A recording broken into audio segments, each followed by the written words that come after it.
Prince of Worship. It's live. The Israel Houghton. We're excited to have him here. Can't wait to have him back in Accra when all this is over. But before we go and talk to him, let's just wait for the numbers to go up a bit, and then we can just talk to the man.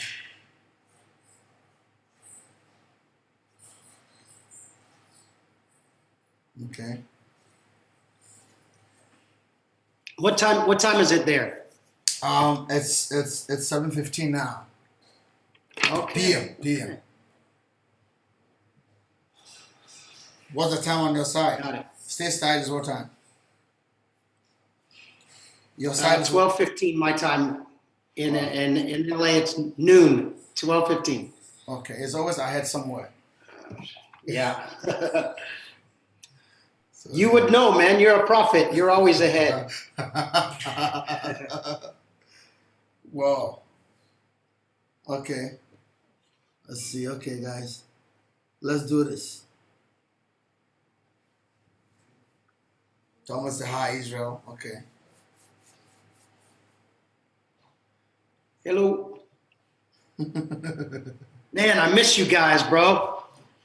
We miss you. We miss you. Like I said, can't wait for all this to be over and then have you here and do some stuff.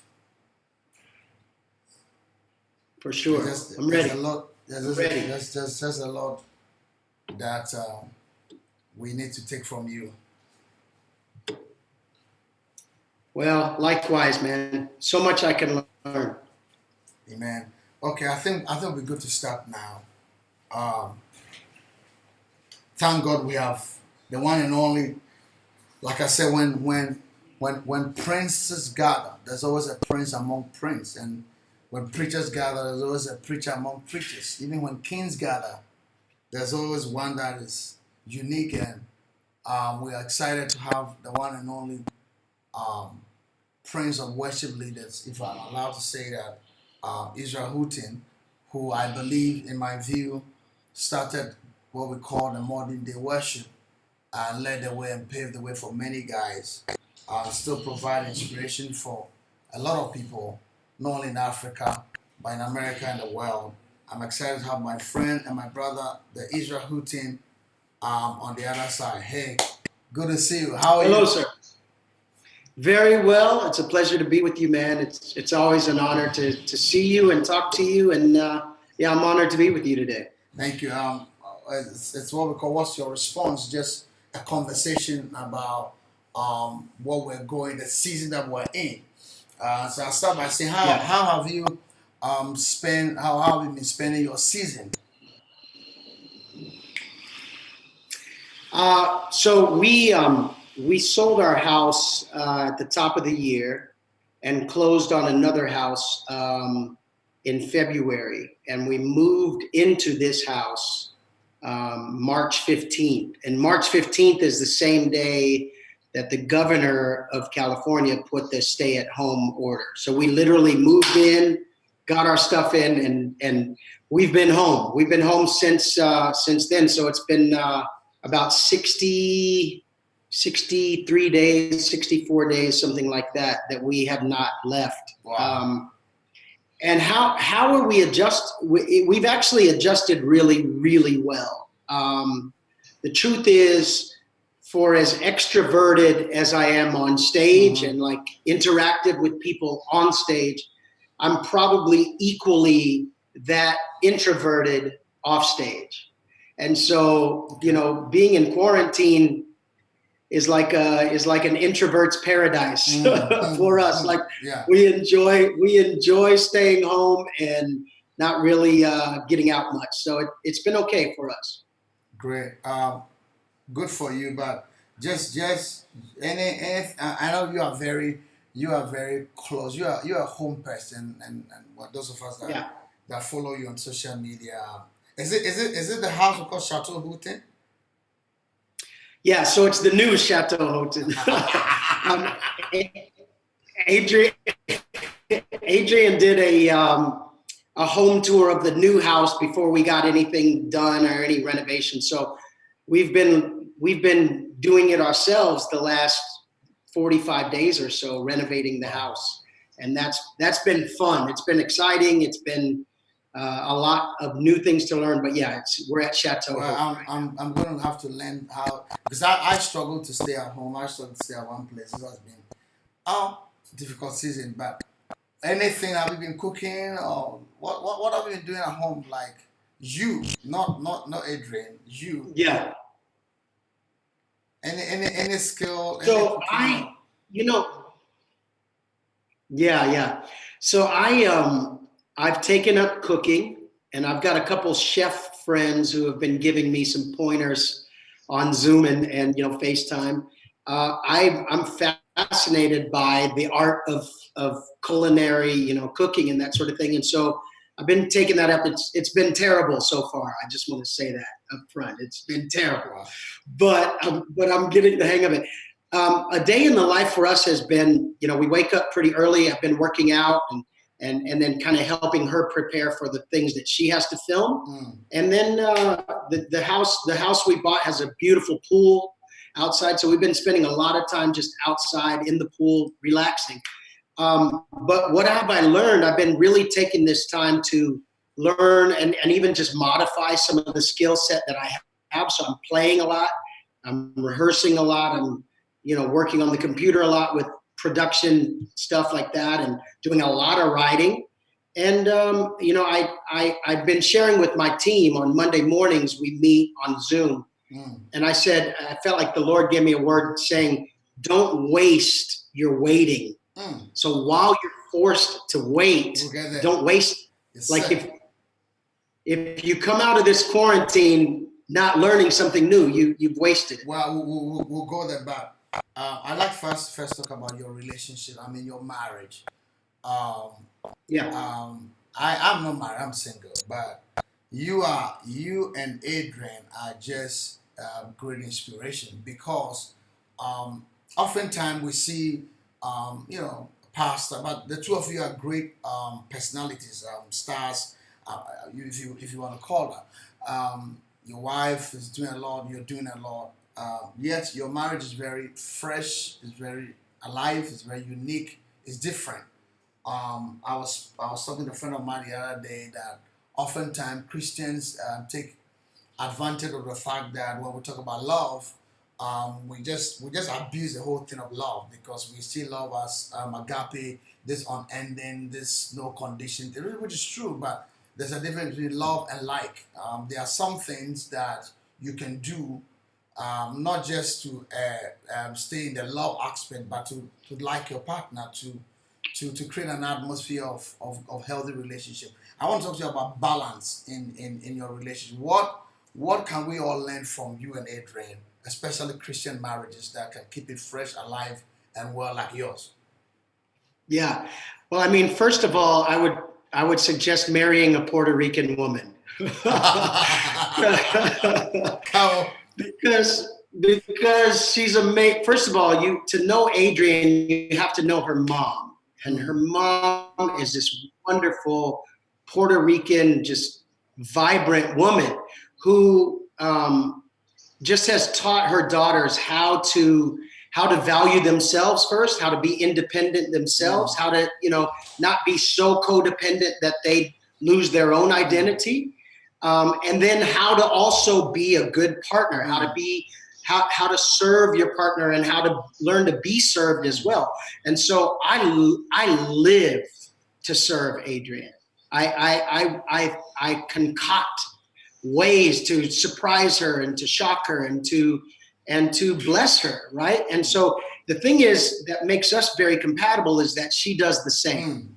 And she's always looking for an angle to bring an experience about. And so for me, I think finding that balance is, for us, okay, we were friends for 3 years before we ever considered dating and like taking it to another level. One, I was in the middle of a separation. Two, she was actually in a very long-term relationship. So we actually became friends without pretense and without a whole lot of, how when people start dating, they never really show them their true selves. They sort of, we call sending their representative, to the date. And so for us, because we never saw a future for us like that, we were very honest, we were very open, we were very transparent, and we were, just regular. And we ended up becoming friends that way. And when that happened, it was like when the next level came and we realized we actually really like hanging out with each other. Maybe we should try dating and that sort of thing. And it didn't change in the sense of like, yeah, there was a new emotional component and a greater level of commitment. But we really, we really just kept going where we had been, which was we get along. And funny, when we got married almost 4 years ago, there's a little book she had given me called I Like You. And I actually had her sister read that at the wedding ceremony. And it's like this little children's book, but it's like emotional when you read it. And this whole idea of like you just said, it's important to like the one you love. And again, I don't want to disparage anybody, but I was in a very, very long-term marriage, for 20 years. And though we loved each other, we really struggled with the like part. Yes, sir. Which is why I stayed active and busy and gone, because if you come home and you don't feel celebrated, you feel tolerated at best, that is a recipe for disaster in your relationship. So really working on the friendship aspect of your marriage is extremely important. I mean, I wanted to highlight and talk a little bit more about a friendship, because in this quarantine, and for those who are married, if you are in a house or a home with one that you are not friends, it's just very difficult. And of course, I've seen even for many pastors, many men of God, that the church becomes the second wife or the wife. So they'll close and they won't go home. And just because when they go home, there's nothing to talk about. Can you talk to us about how do Christians build friendship, real friendship? And because for me, that is what makes the marriage work. It's not just just going to the altar and marry, because friendship is a very, very powerful thing in a relationship, especially in this season. What are some of the things you want to share with us for those who want to marry, those who are married, those who are struggling and they are married, when it comes to talking, friendship, and all that? What are some of the things? I think you said at the beginning, most of us think it's agape, never ending, just love, love, love, love, love. And we forget that there is still a component of maintenance and working on it and pruning and, tilling the ground of your relationship, building the garden of your relationship. And a lot of that I have found is when we will put our phones down. I'm trying to think of just practical things that we've done over the years. When we put our phones down and go to dinner, or even cook a dinner together with no phones, I feel like phones is the biggest distraction right now to really good relationships. And so we'll have conversations. One of the things that I like to do is I'll go, hey, tell me a story about, growing up. And she'll light up and start telling me, she's such a great storyteller anyway, but she'll start enlightening me on things in her life and experience she had growing up in her formative years that are just so fascinating to me. And then when she asks me the same, I can, offer my take on something like that, or share a story like that.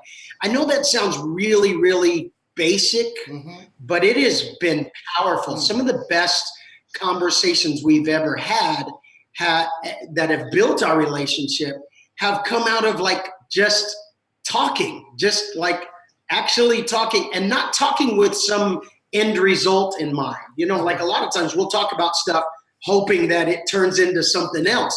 For me, it's just let me just keep getting to know you, because he who finds a wife finds a good thing. But within that good thing is so much mystery Sir. and so many layers of personality and discovery that I want to be a part of.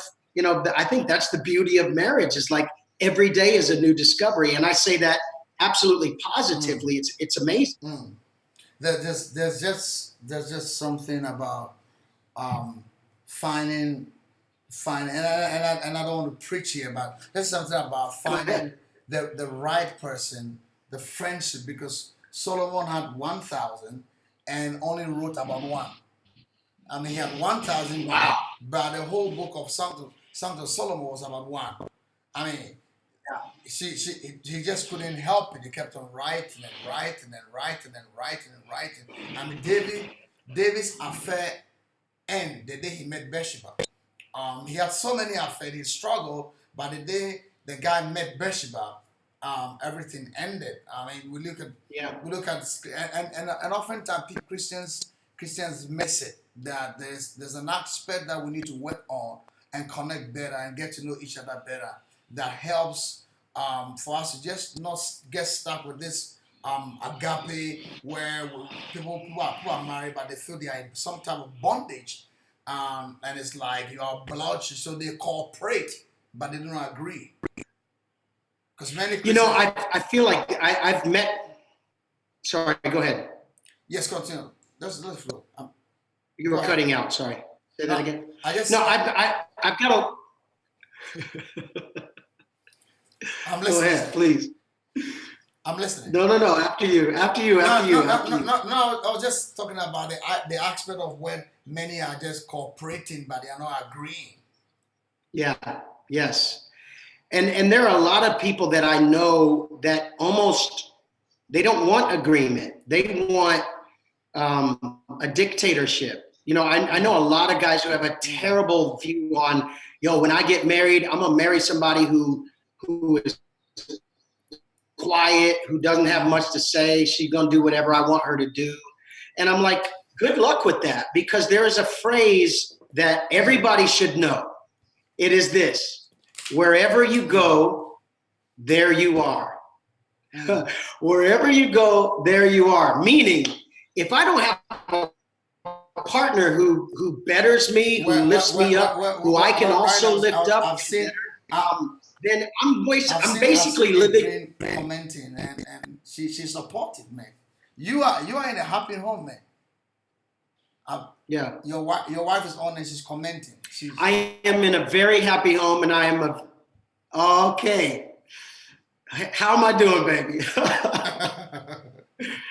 That's great. I mean, honestly, because I didn't want to get into another relationship that didn't have an equal footing, an equal partnership where I serve and she serves and we serve each other.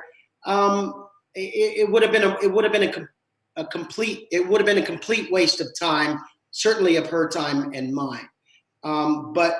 But the idea of really, really going into this as partners, and when people say to me, like, what advice do you give somebody, when they're about to get married?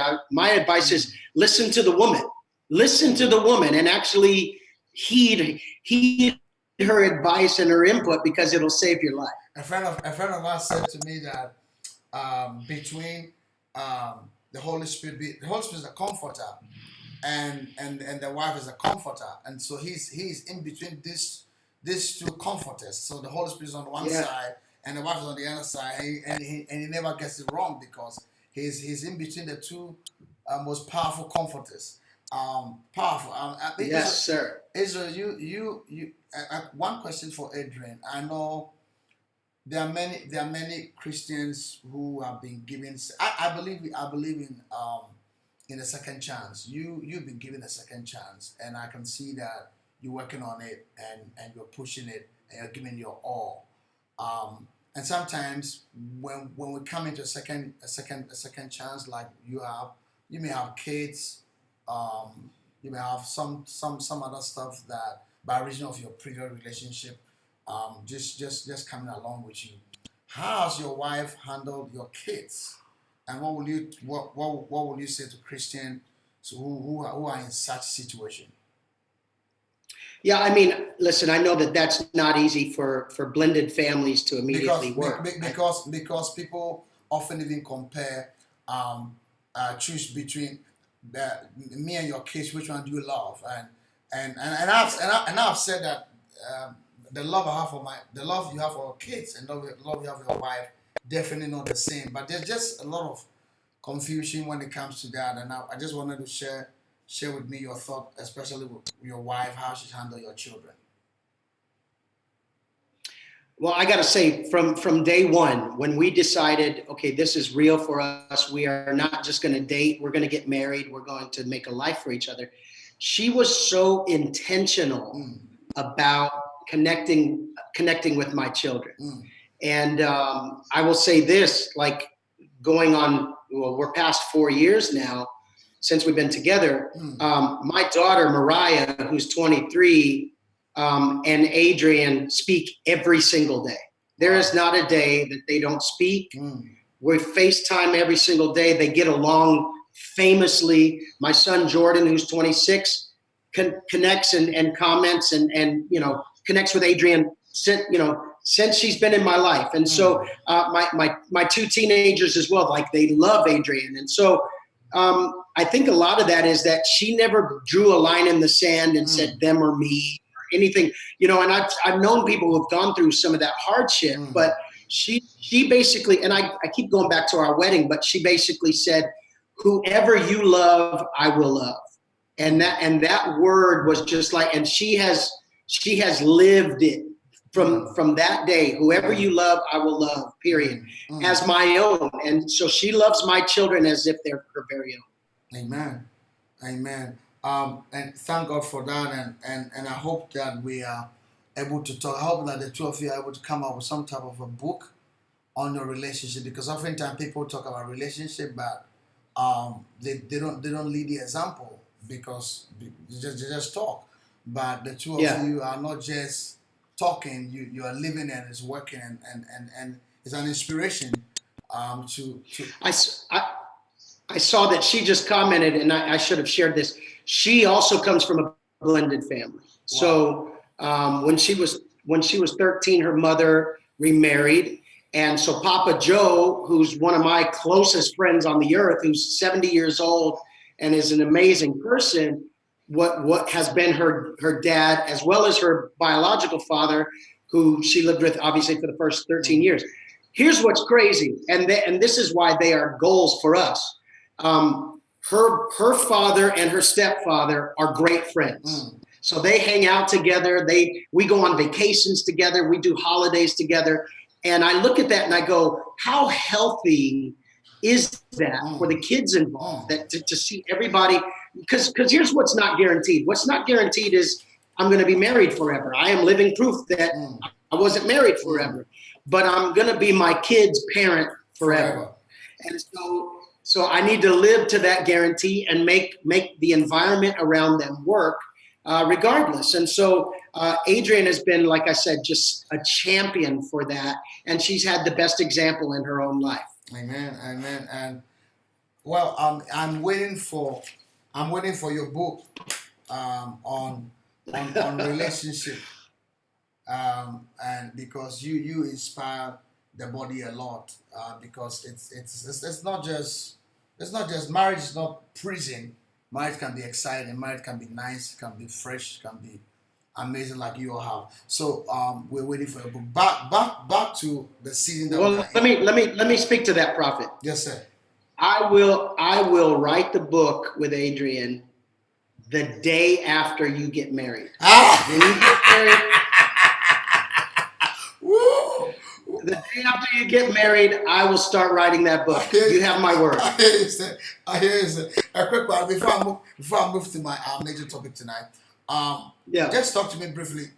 What are some of the keys? Because the two of you are both, you're handling powerful positions in life, career. I just want to talk to power couples in Christian in the church today. How have you managed the influence she has, the influence you have, and yet have a healthy home? Because many Christians struggle. I mean, when there's a false balance, yeah, okay, but you are influential, she's influential, but it looks like you are Israel and she's Adrian at home, not all the ads. Oh yeah. So Yeah. how, just a quick one on that. How have you kept that going and for power I think couples? I think it's impossible to export something that you have not first managed at home. Meaning, if I'm going to tell other people and encourage other people and influence other people in their lives and relationships, etc., that has to be modeled here. And so I think the biggest key is learn how to be influential within your relationship. Like what kind of influence am I bringing about into her life? What kind of influence is she bringing about into mine? Then and only then are we even remotely qualified. And I say that in air quotes because, it's only God who really qualifies us, but qualified to speak to other people's relationships. So at home, we don't put on any airs with each other. At home, it's just, we are regular people. We're happy to be, like I said earlier, we like each other, so we're happy to be around each other. And again, I think the biggest key is serve your mate, serve your spouse, like love on them, like find ways to really, really outserve them. And if there's any competition in our relationship, it's that.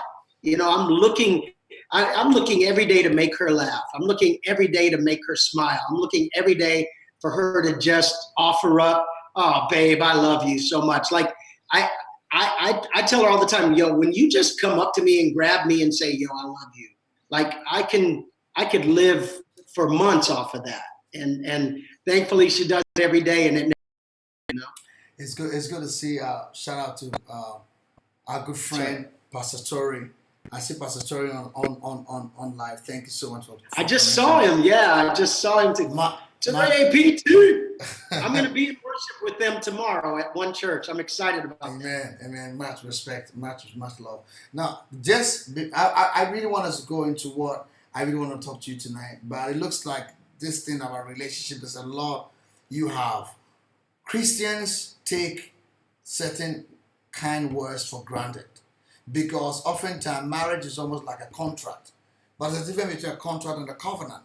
And so, if you let's say you took a mortgage from a bank, you took a loan from a bank to finance your house, the bank won't, if you pay the monthly amount of money you're supposed to pay, the bank won't write to you and say thank you for paying because it's a contract you're expected to pay.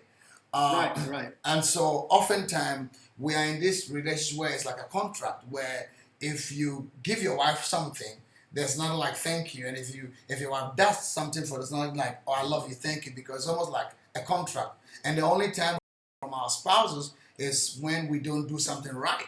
And so there's this silence to I love you, I appreciate it. Like just come to a place of like a sense of entitlement. Like you expected to do it. So we take for granted the appreciation, the kind words and love. And what are some of the words the two of you have used and you like to share with people online so that Christians don't take relationship for granted and a sense of entitlement get out of a relationship and it doesn't come across like a contract, like we owe a bank and we have just paid and so the bank don't need to say thank you.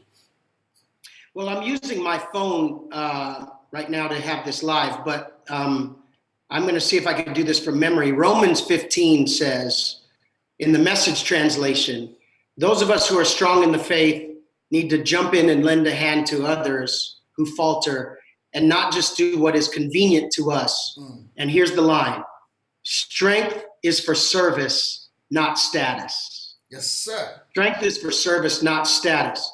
And so I've tried to govern a lot of my life around that truth of if I've been empowered, then my job is to empower others. My response, what is your response? My response is to empower those around me that God has entrusted me with. You use the word entitlement. I feel like entitlement, whether you're building a church, whether you're building a team, whether you're a part of a group, or certainly within a relationship.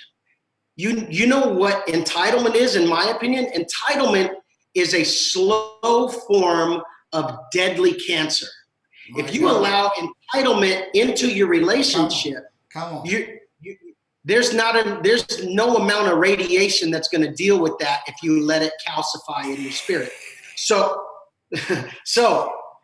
the idea is somehow relationships, okay, I could talk about this all day because I love this. Relationships start at a place of empowerment. With regard to Adrian and me, I never thought I'd get married again. I felt like I had failed in the first half of my life.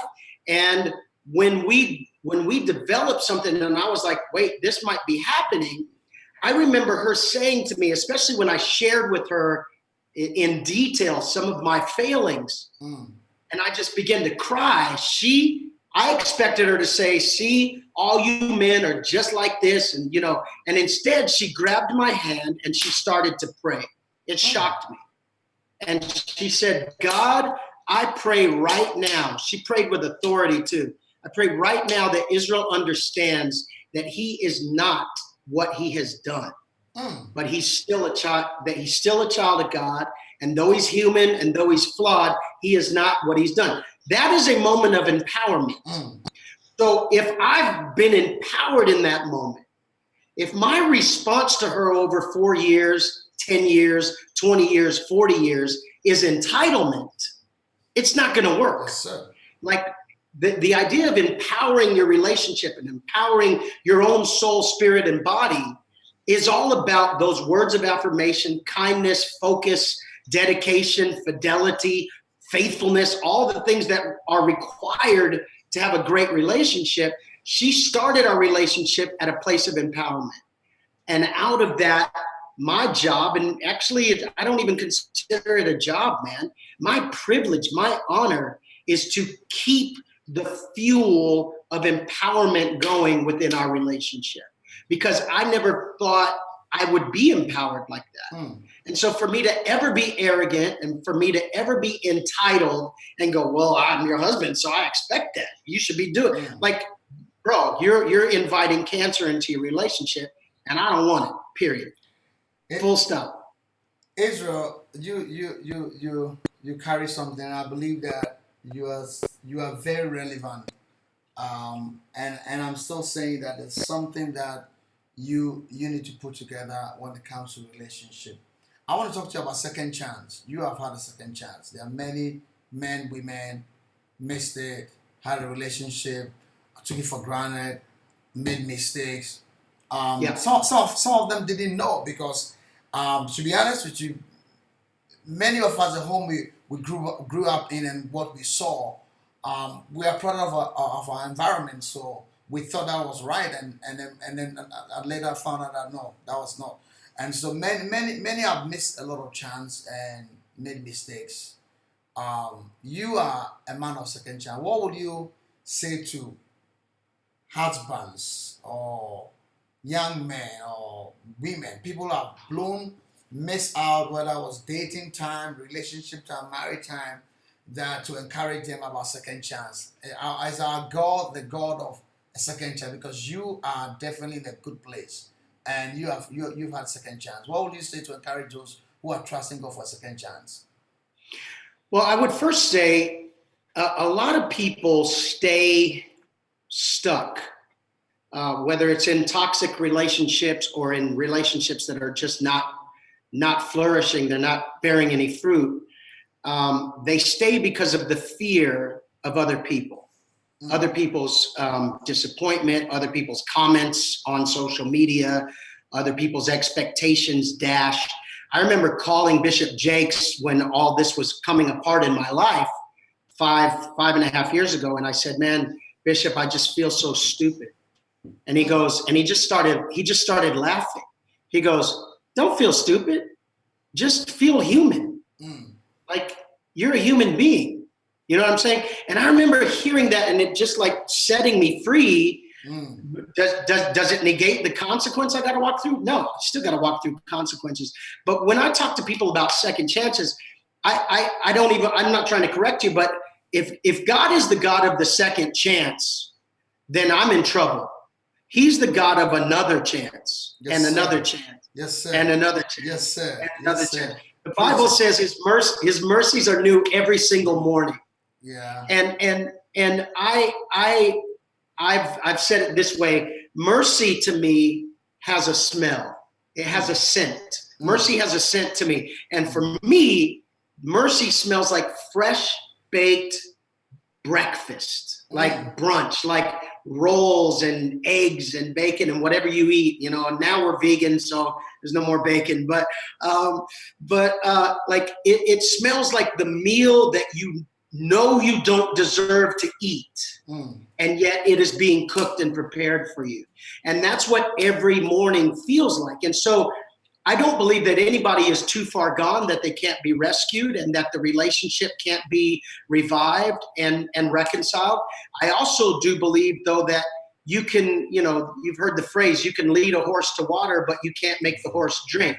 And so if people are going to try and work things out, and again, I was in a relationship where we tried to work things out, and I'm that guy that, like, when I'm wrong, I'm just going to go, yo, I'm wrong. Like, I'm wrong for all of it. But if the other person refuses to take any responsibility within the relationship, how are you going to get anywhere? And so first and foremost, people need to come together and find their agreement again, find their original place of empowerment.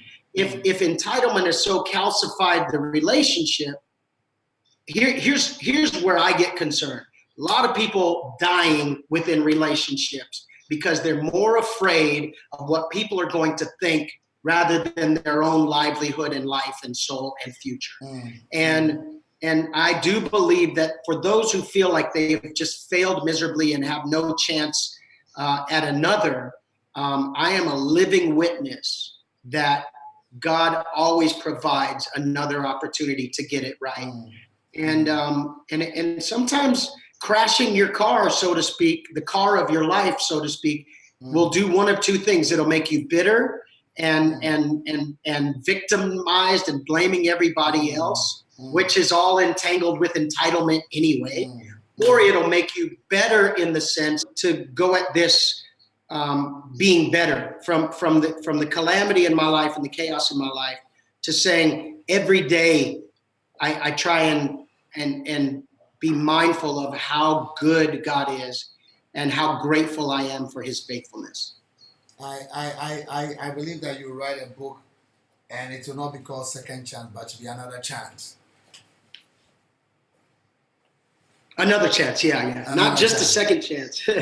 But another chance.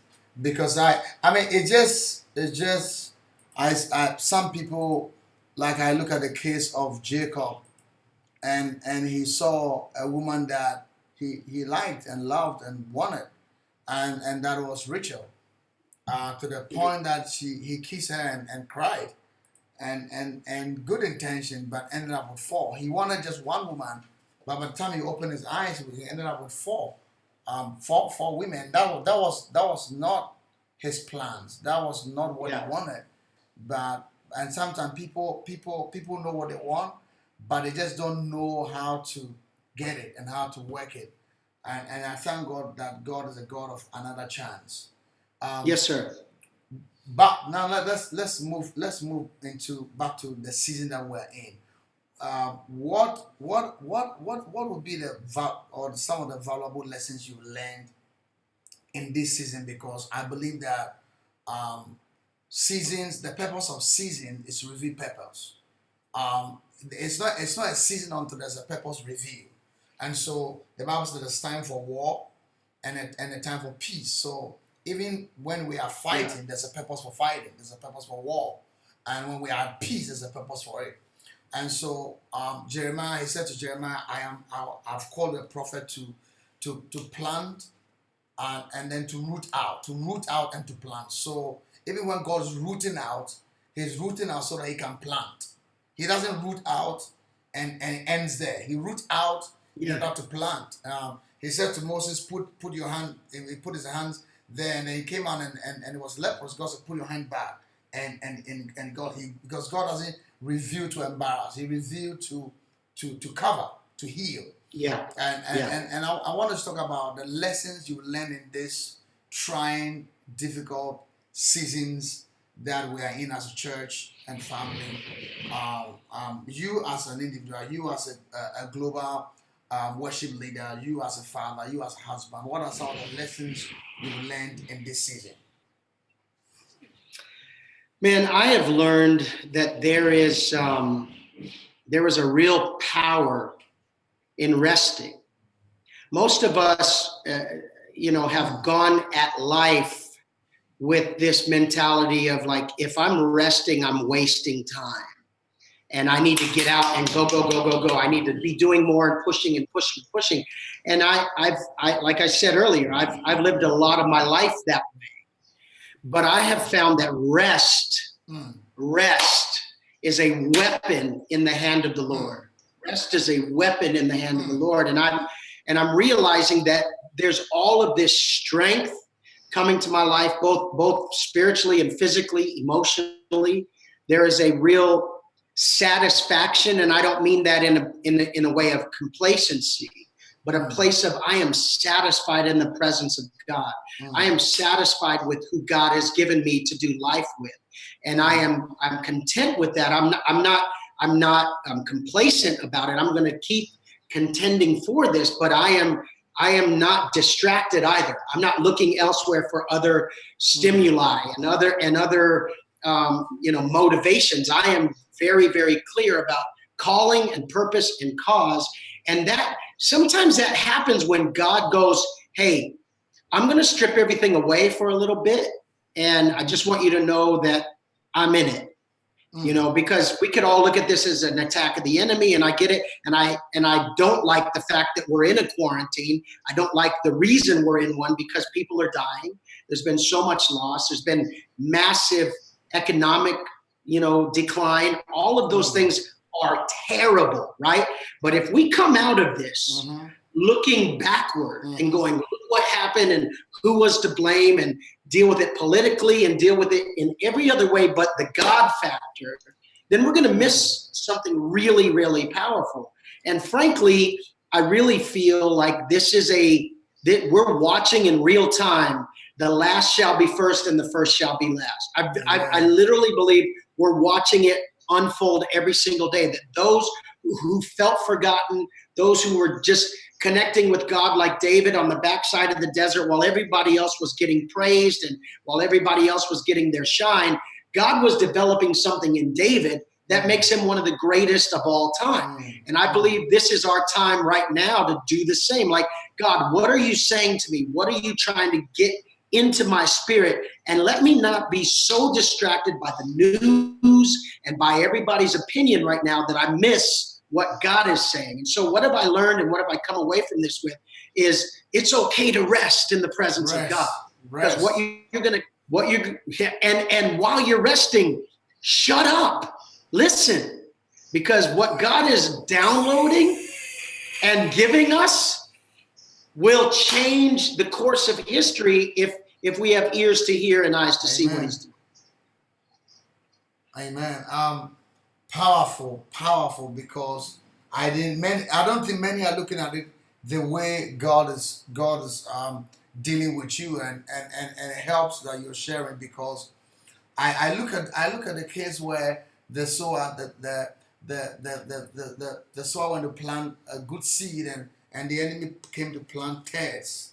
He planted wheat, and tares were planted, and the servant said to the master, do we just go and root out the tares? And the master said, leave it alone. Go. Just let them grow together. Yeah. Just rest. Just leave it alone. Just go to bed. I'll deal with it at harvest time. And for me, I understand rest to be trust. Trust God, that don't be anxious, because can you imagine you plant wheat and somebody plant tares, and they all look alike, they're growing together, and you see that the tares is even taking the strength and taking the place of the wheat, and God said, just leave it alone and sleep and rest. I will deal with it at harvest time. And I find the rest to be trusting God and shutting up. Just shut up. Shut up. I mean, and again, I know that's a terse word for some people, but for me, that's how God speaks to me. Like, hey, shut up. I got this. Let me talk to you for a second. And we've taken this season that we're in this is going to probably be different than some, but we've taken this season that we're in to give more than we've ever given. Because one, there's just a principle here in the Great Depression in the 20s. The most millionaires and multimillionaires were born out of that time, came out of the Great Depression. Some of the biggest and most profitable companies today came out of the financial downturn of 2008 and 2009. So I'm going, there's a principle there. For me, I'm saying, okay, I'm going to give, I'm going to be as generous as I've ever been and beyond in this season, because me giving is trust. Me withholding is fear. And it's a lack of trust in what God is going to do. So if I go, well, I'm not traveling as much, like obviously I'm not traveling at all. So I'm not being called upon anymore to go anywhere, which is where most of my livelihood is made. But I'm going to give to this ministry because they need it. I'm going to give to this family because they need it.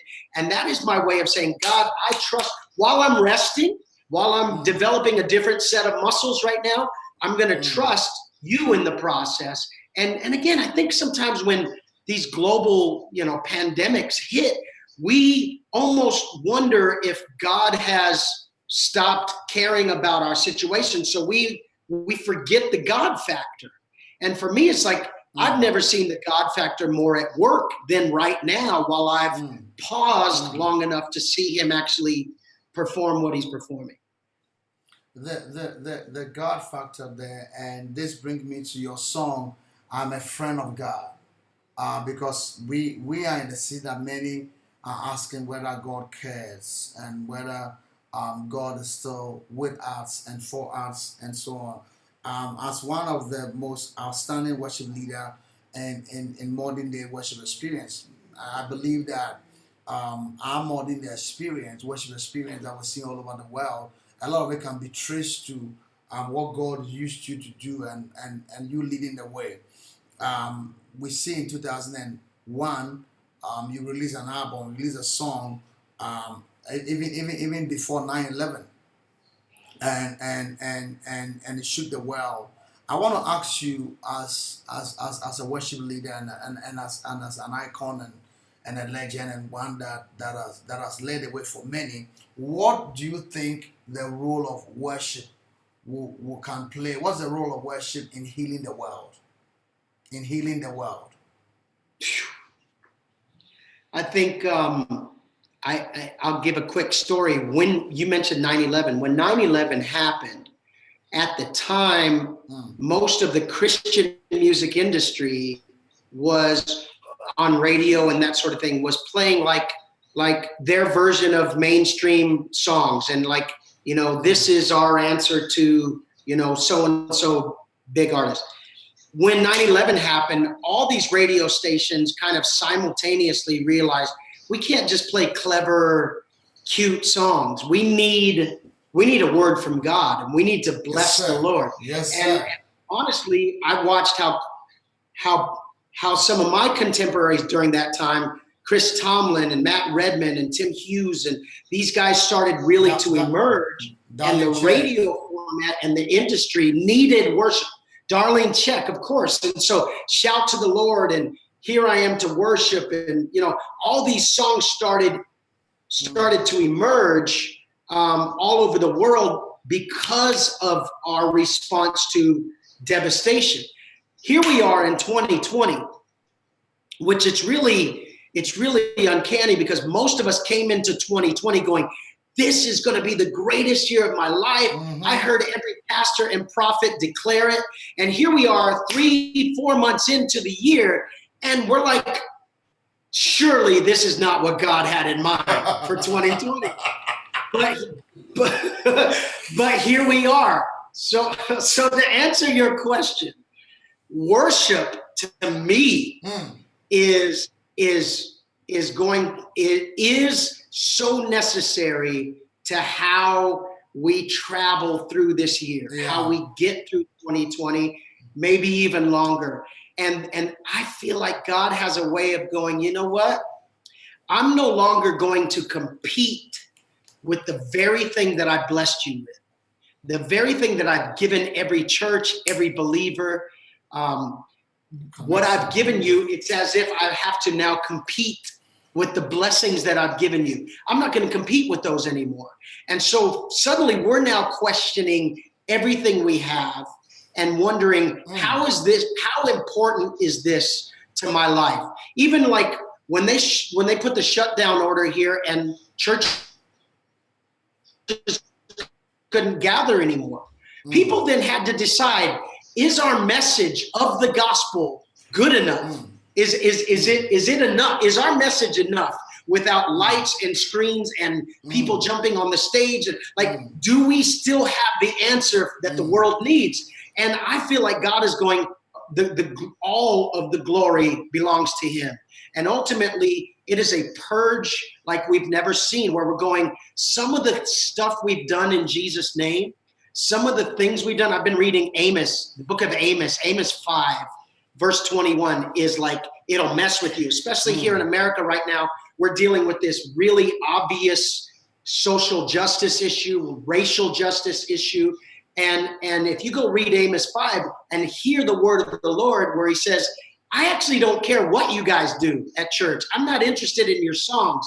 I'm not interested in your conferences. I'm not interested in your slogans until righteousness and justice is the primary.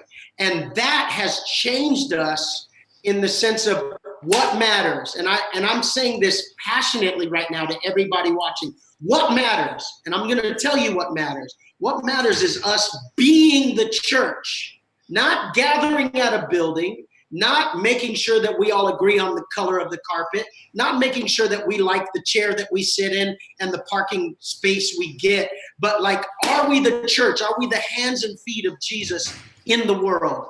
And so that, to me, is the challenge to my own life and to certainly everybody watching. And worship will play a massive role in that. We've been careful of the kind of music we're playing in our house, not because we're religious, but because we want to keep an atmosphere of the presence of God wherever we go. Just still on worship, Israel. And you just have a lot to share when it comes to worship, because, like I said, God used you to open the way to what we call modern day worship experience. Worship, of course, in the New Testament, there's just a few places in the Bible where the Bible related worship to a song or to singing. Abraham said to Isaac, said to Eliezer, wait for me here. I and my son will go up the mountain to worship. And worship for Abraham was to go and kill his son. So just lay him on the altar. God, whatever you want to do with me. And that's worship. Oftentimes we have related worship to songs. But I believe that worship goes beyond singing. Worship is our way of life. What do you have to say to many Christians watching that have limited worship to just singing? Well, I think, listen, I think if you limit your worship to singing, then that eliminates a lot of people, because there are a lot of people that can't sing. And yet some of the greatest worshipers I know are people who are tone deaf. They can't sing. But when it comes to positioning their heart, which worship is the GPS of your heart, the godly positioning system of your heart. And so what is my heart focused on?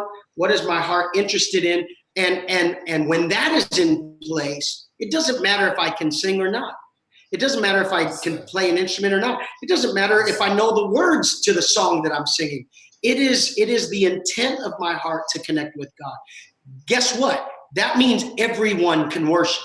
That means everyone is equipped to worship. More than that, that is how we were created. The Bible says, for his pleasure we were created. And in that, for his pleasure, there is this correlation between focus, devotion, delighting ourselves in the Lord. And so that's every single one of us who are made in the image of God. We were called, and not just called to worship, but created for it. Speak to all worship leaders. You are a legend. You are somebody a lot of people look up to. Young people all over. I remember Travis Green the other was talking to me about your impact on his life.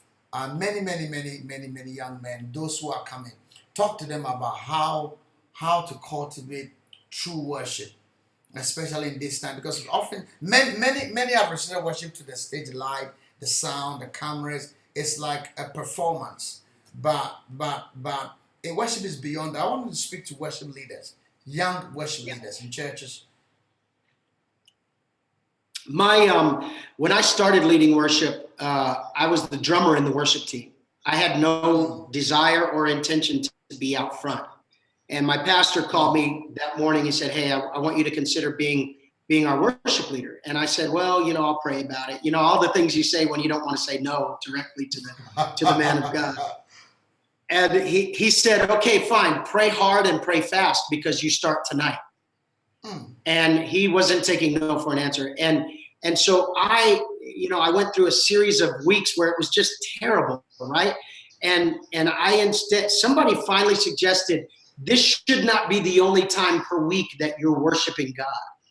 And that was like revelation. That was 30 years ago, but that was revelation to me. And so I remember going home and putting my piano in the kitchen because I had tile on the floor in the kitchen. It sounded pretty good in there.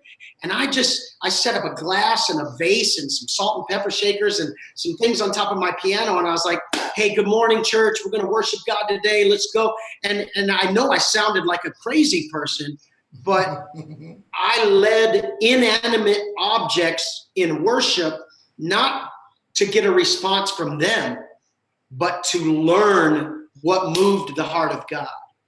And that was my prayer. God, if you've called me to lead worship, then teach me how to worship you. Now, I don't care if you've been at this for 30 years or 30 days. That should be your prayer, because ultimately I'm not leading the front row in worship. I'm entertaining the King. The King has summoned me to entertain him. So if I do that, right, then he ministers to the front row and the back row alike. He heals the body.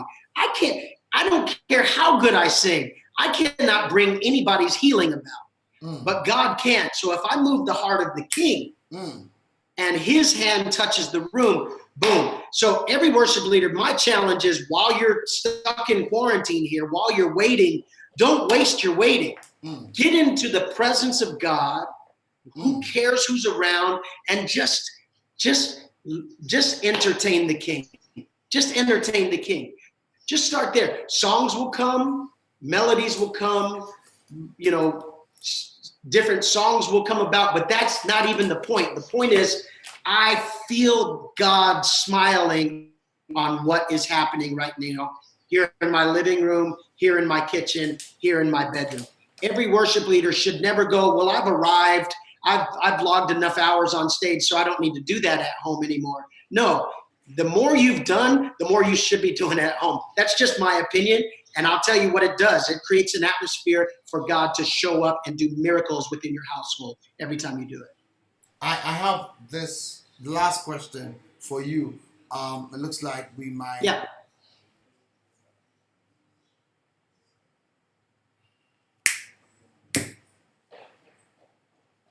Lost you.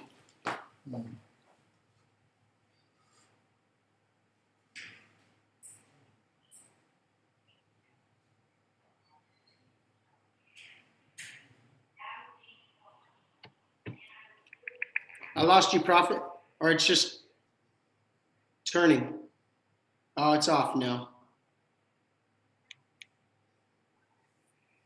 This is a very important question. Man, please save that live, though. That was great. Can you hear me? 1 minute. Okay. You want to go back live? You're going back live. Okay, cool. Instagram does 1 hour, so we exceeded that. So just connected a little bit. One last question, very important question. Okay. As soon as you go live, I'll click in.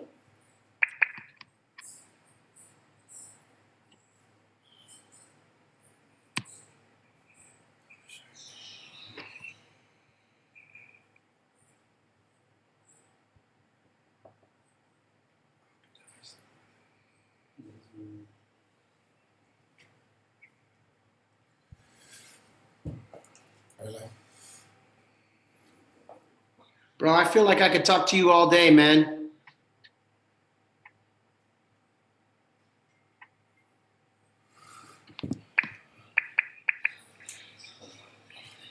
Oh, there we go.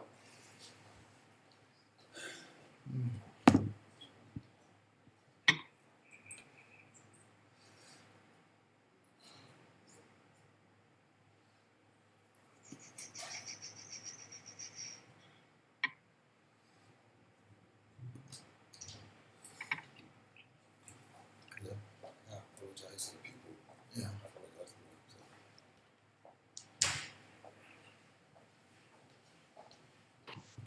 Here we go. Well, thank you guys back on ground. I apologize for that disconnect. You know, Instagram that's. I was probably talking too long, man. We filled up an hour pretty. No.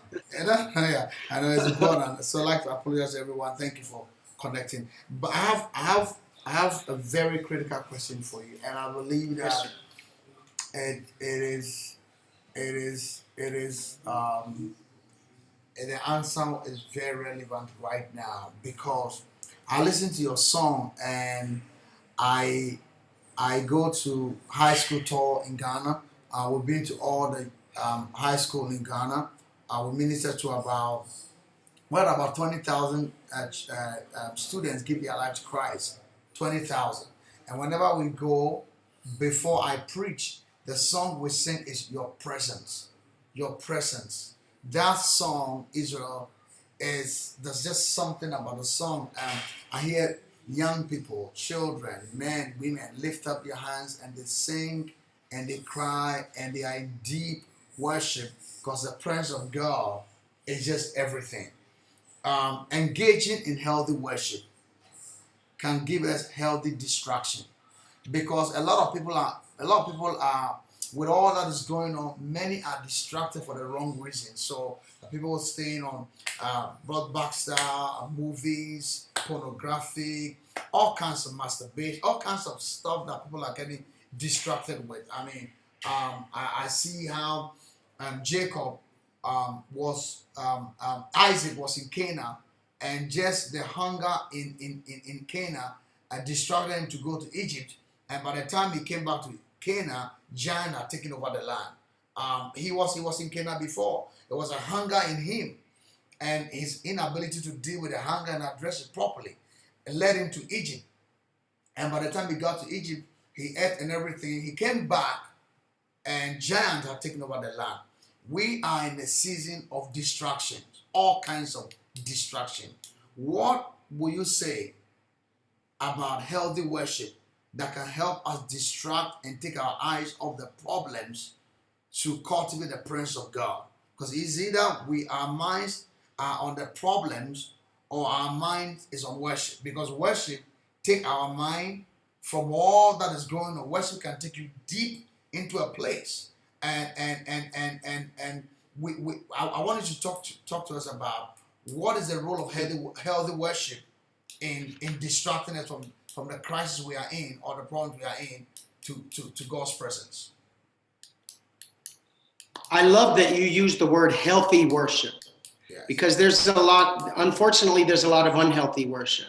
Listen. And sometimes I would categorize unhealthy worship as us telling God about our problems rather than telling our problems about our God.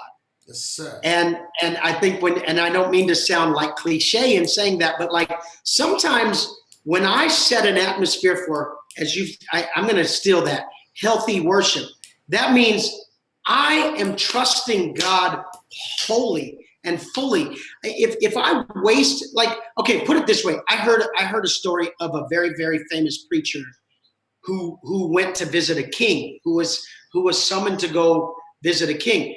And he walks in and begins to tell the king all of his exploits, we did this and we did that, and we held this meeting, we did this, and it's been amazing. And when he kind of finished telling the king everything he wanted to say, the king was like, okay, thank you for coming. That's it. Bye now. And he looked around like, well, how come the king didn't say nothing? And they said, you told the king everything he already knew. And your time is up. Yes, sir. That's powerful. So the idea is if I have time with the king and I tell that king, you are great, you are faithful, you are good, you are benevolent, you are a protector, you're a provider, you are my healer, right? If I tell the king that as opposed to I need, I want, I did, I've accomplished, did you forget, blah, blah, blah, and I start giving God my resume, I'm wasting precious time that I have with the king. So healthy worship says, God, I'm going to just follow the model that Jesus gave us to pray. Our Father, which art in heaven, hallowed be your name. You know, you could spend all week just on hallowed be your name. Before you start asking for his kingdom to come or his will to be done or your daily bread, you could just, I've tried to start my prayers lately with Jesus, you are. Because most of us start our prayers or our worship with, Jesus, I come before you. I just ask you that you would, and then I start rattling off what I need. But what happens if I say, God, today you are everything to me, and anything I've ever needed is in you, right? He knows that. I need to know that, because if I know that, watch, if you have kids, right? If my kid only comes to me wanting something, Dad, we got to go to the store. Let's go. Come on. Like, and I'm in the middle of something, I may be like, hey, just hold on, you know. But my daughter Mariah, I brag about her all the time, but she'll come in, you know, when she was younger and she heard me talking about this, she came in one day and she was like, Daddy, I don't want anything. I just wanted to tell you that I think you're great. I think you're strong. You're such a good dad. You're so handsome too, Dad. You're so handsome, and you're so fly, and you're so stylish, and I love the way you sing. And she just felt the need to encourage me. The second she started in on that, bro, I'm reaching for my keys. I'm like, let's go to the store. I want to figure out a way to bless you, right? Because she was stating what she considered the obvious. And as a father, right, naturally speaking, man, I'd love to hear that. Those words of affirmation are life to me. If somebody just comes at me like, hey, I need you to take this out. I need you to take me here. I need you to stop that. I need you to do that. Then it's like, yeah, okay, I'll get to that. But there's something about somebody speaking to the nature of the father that I am that makes me immediately want to be that. You know what I'm saying? So I encourage everybody in the place of healthy worship. Somebody put it in the comments here. Start with a place of thanksgiving.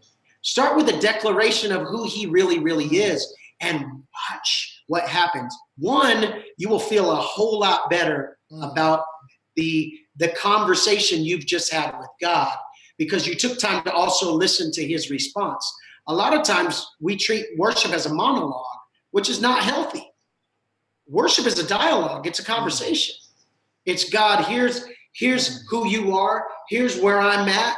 Can you help me? He goes, okay, listen, here's what we're going to do. He starts giving strategy. He starts giving direction. He starts giving prophetic insight. That is the privilege of the relationship we have with God. Any great songs are produced in difficult times. The Psalms is full of powerful songs because it was produced in the most difficult time in the life of David and the many writers. I believe that our God is a God of ugly places, and in ugly places we produce the best. There was just something about Rachel that was beautiful and Leah that was supposedly ugly, but Rachel couldn't produce children, but Leah, the ugly one, did produce kids.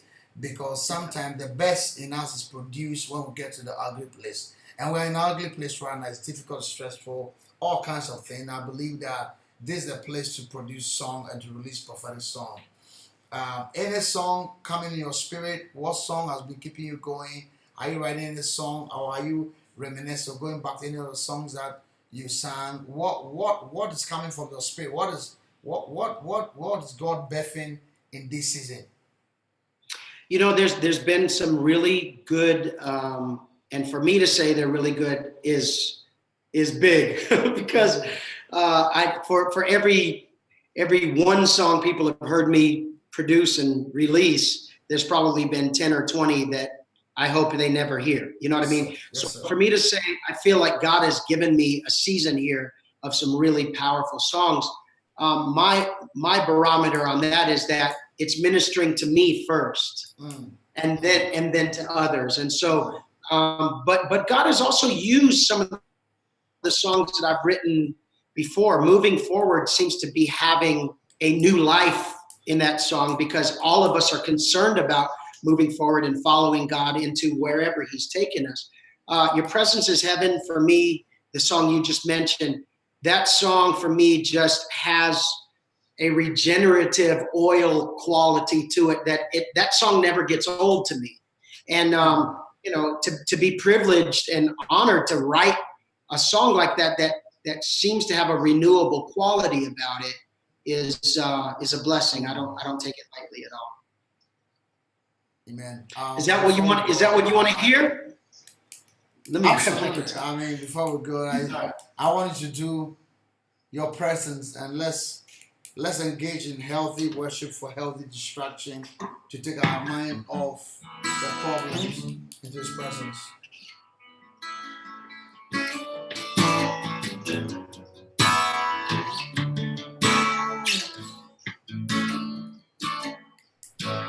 Who is like you, Lord, in all the earth? Matchless love, beauty in this world. Nothing in this world will satisfy. Jesus, your cup won't run dry. Your presence is heaven to me.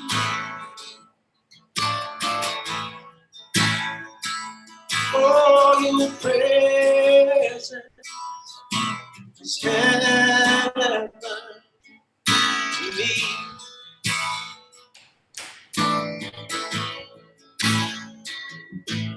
You are the treasure of my heart and of my soul. In my weakness, you are merciful. Redeemer of my past and present wrong. You're the holder of my future days to come. Thank you, Jesus. Your presence is heaven to me.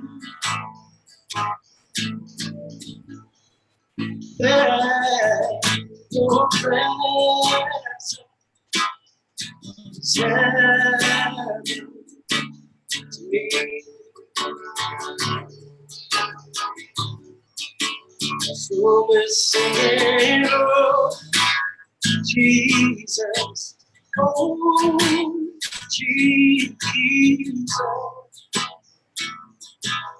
your presence heaven to me, oh, Jesus, oh, Jesus, yeah. Your presence heaven to me.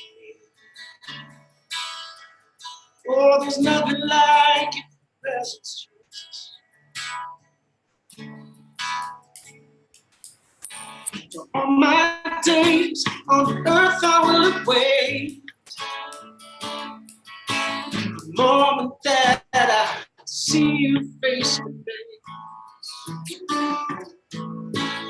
Nothing in this world will satisfy me. Jesus, your cup that won't run dry. Hey, say, Jesus, your cup that won't run dry. Yeah, you never run dry. Oh, it's heaven to me.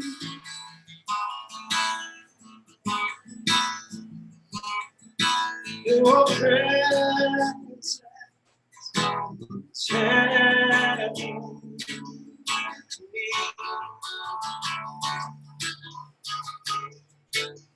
So we're singing, oh, Jesus, oh, Jesus. Your presence is heaven to me, oh, Jesus, oh, Jesus. Your presence is heaven to me, say, oh, Jesus, oh, Jesus. Your presence is heaven to me, oh, Jesus, oh, Jesus. Your presence is heaven to me. Hey.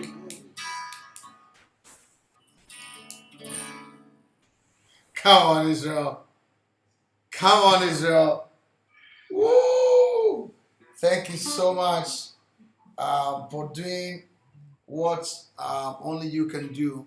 I'm excited. I'm so glad you did an interview with me today and spoke to the many people who are hearing you. Thank you so much. I don't know if you have anything to say before we go off. Man, I kind of told you this offline, but you have shared a lot that I have taken for my own life and my own experiences, and I just want to thank you, man, for being such a grace-filled, forward-thinking pastor, and certainly for being my friend as well, and taking the time to bless the people on this live, and to just bring wisdom and bring perspective and perception to this whole crisis that we're in. And I love that I get to tell people, yeah, man, Prophet Gideon's my friend. He's my real friend. Well, I'm also excited to say that. But listen, thank you. I can't wait for all this to be over, for you to come to Accra and do what you do best, what you're called to do. Because there's just many who look up to you, and we're praying for you. And I know you're in a good place and you're excited. Pray for me to also get there and to marry and all that. And so you can As write soon as your you book. get married, yeah, exactly. As soon as you get married, I'll start writing the book. Thank you, Israel. Thank you, Israel. Thank you so much. Love you, my All right, brother. my God brother. bless you. Okay, bye-bye.